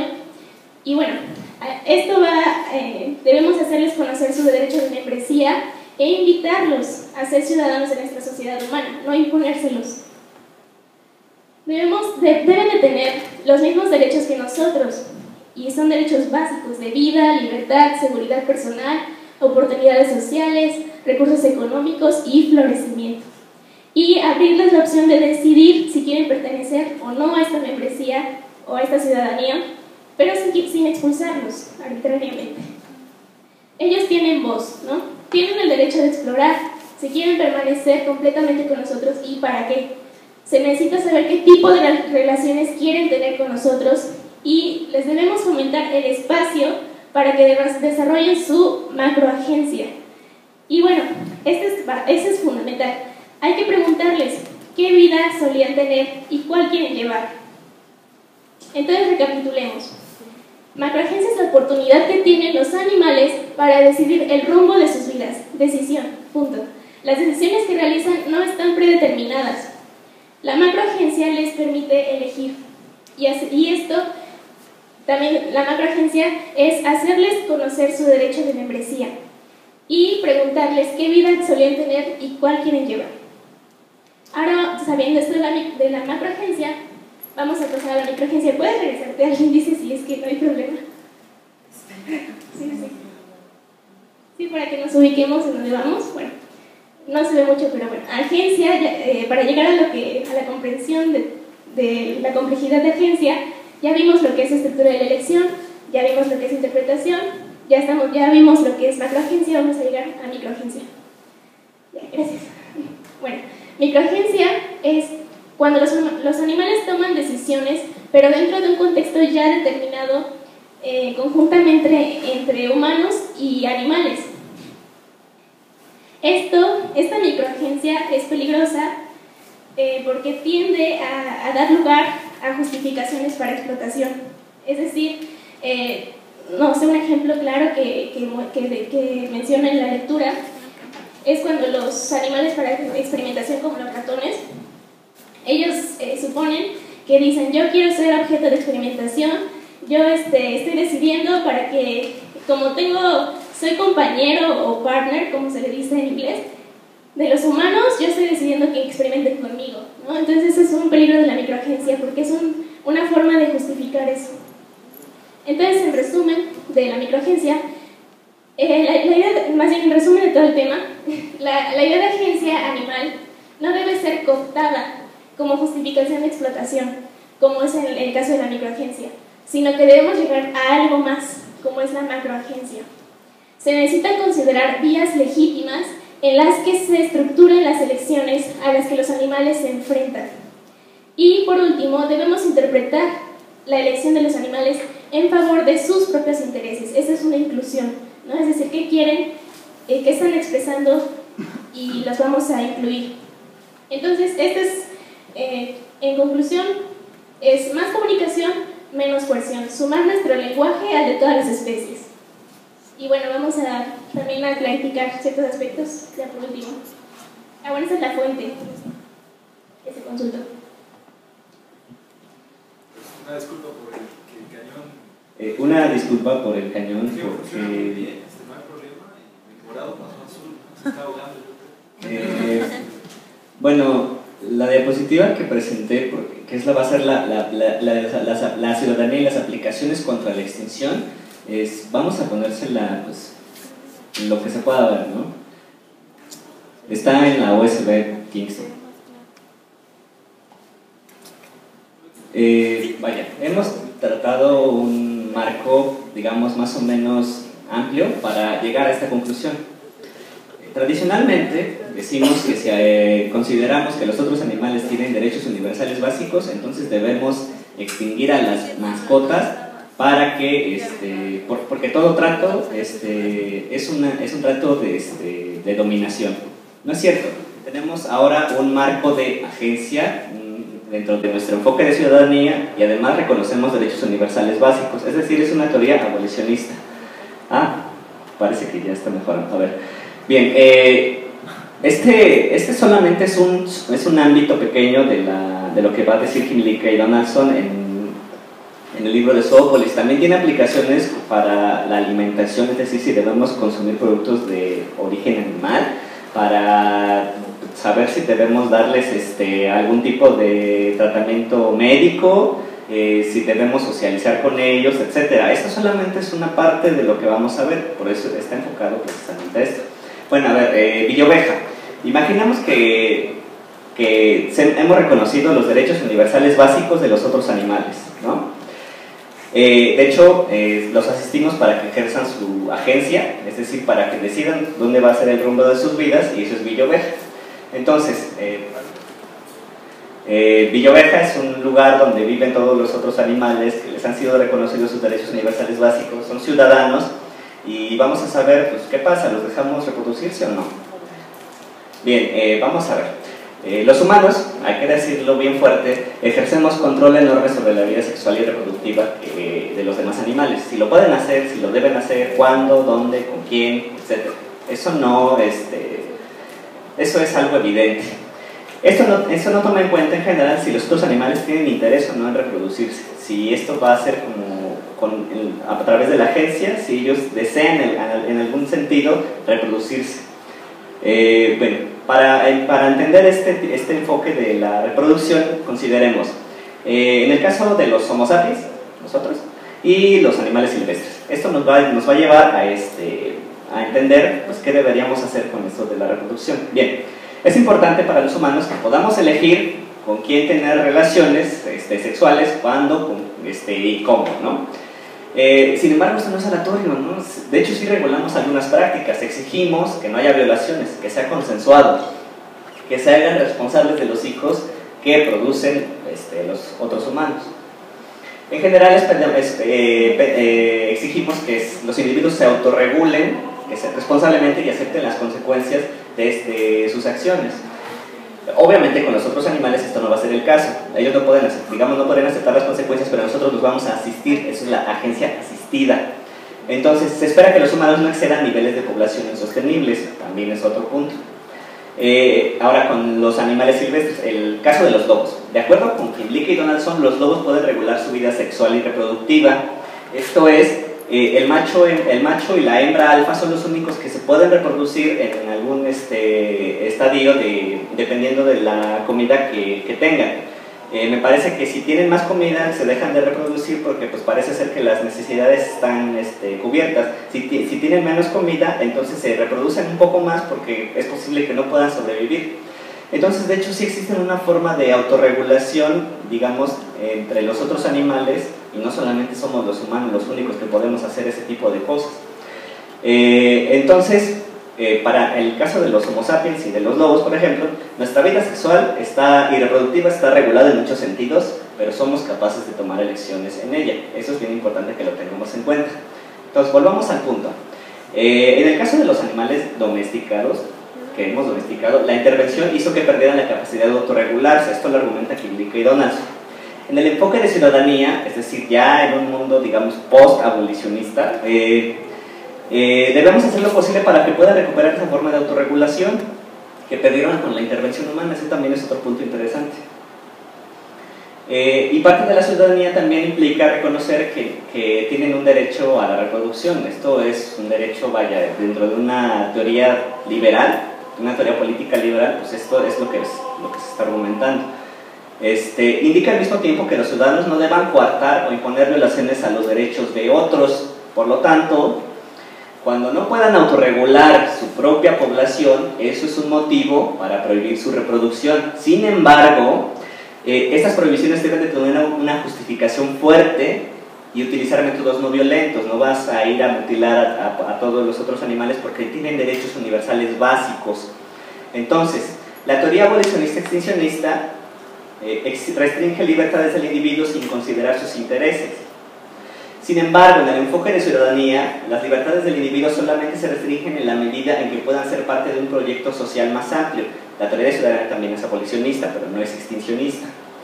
Entonces, hay que diferenciar dos cosas. ¿Cuántos animales no humanos pueden existir y cómo se pueden reproducir esos animales no humanos? Actualmente, para explotación, existen billones de otros animales que en la tierra, pero pues solamente son para encarcelarles, mutilarles y servirnos de ellos a placer. El número de ellos, evidentemente, si reconocemos sus derechos universales, debe reducirse, al igual que con los humanos, porque, de acuerdo con Kymlicka y Donaldson, ninguno de nosotros, de nuestras sociedades, es ecológicamente sustentable. Esto es, que no hay suficientes recursos para seguir existiendo.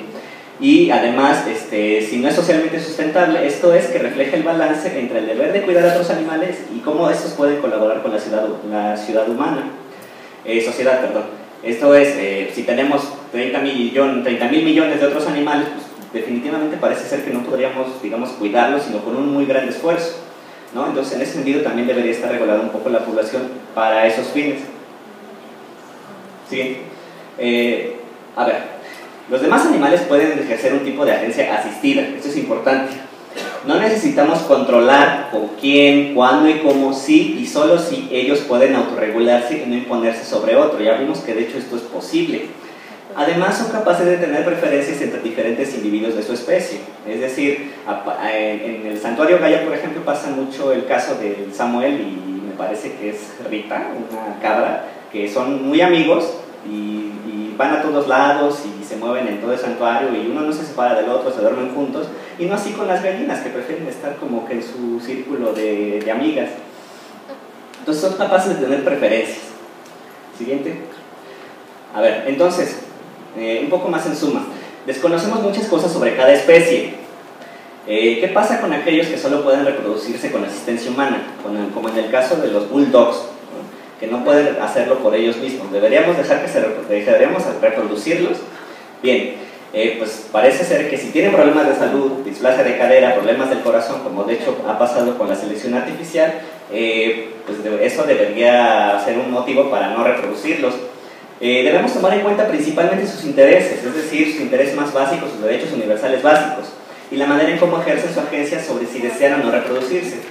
Si los asistimos para que se reproduzcan en un tipo de agencia asistida, después de haberles reconocido sus derechos universales básicos, es decir, ya en un mundo posabolicionista, esto es ir en bien de sus intereses y mejorar la salud para las siguientes generaciones. Solamente podemos hacerlo así. Siguiente. Y bueno, a ver, entonces en suma, lo que vas a hacer es esto. Hemos dado un marco de cómo la teoría tradicional que reconoce los derechos universales pues, ha fracasado en ese sentido. Proponemos que se reconozcan los derechos universales básicos y al mismo tiempo también proponemos que estos derechos básicos sean reconocidos en un enfoque de ciudadanía. Este enfoque de ciudadanía es dentro de una comunidad política mixta y nos va a permitir tener deberes relacionales con otros individuos. Acabamos de ver una aplicación contra la extinción, pero esto no es el caso actualmente, esto no existe, esto no lo hay. Esto solamente va a ser posible, es decir, ese es el proyecto que podríamos tener, pero actualmente no es el caso. Los santuarios, por ejemplo, el santuario Gaia, el santuario Wixofer, etc., no nos dejan reproducirse precisamente porque hay cientos de millones de otros animales que sufren inclemencias y parece ser que es mejor que no los dejen reproducirse pues porque exceden los niveles de población. Hay que ayudar a otros individuos. Esto solamente va a ser posible en un mundo post-abolicionista. Villa Oveja, donde le estábamos hablando, pues es solamente un contraparte, porque todavía no existe, pero ya tenemos un proyecto. Y además este proyecto político es demasiado fuerte como para detentar la abolición de los estatus de propiedad. Ya tenemos una teoría desarrollada. Entonces, bueno, pues parece ser que con eso terminamos.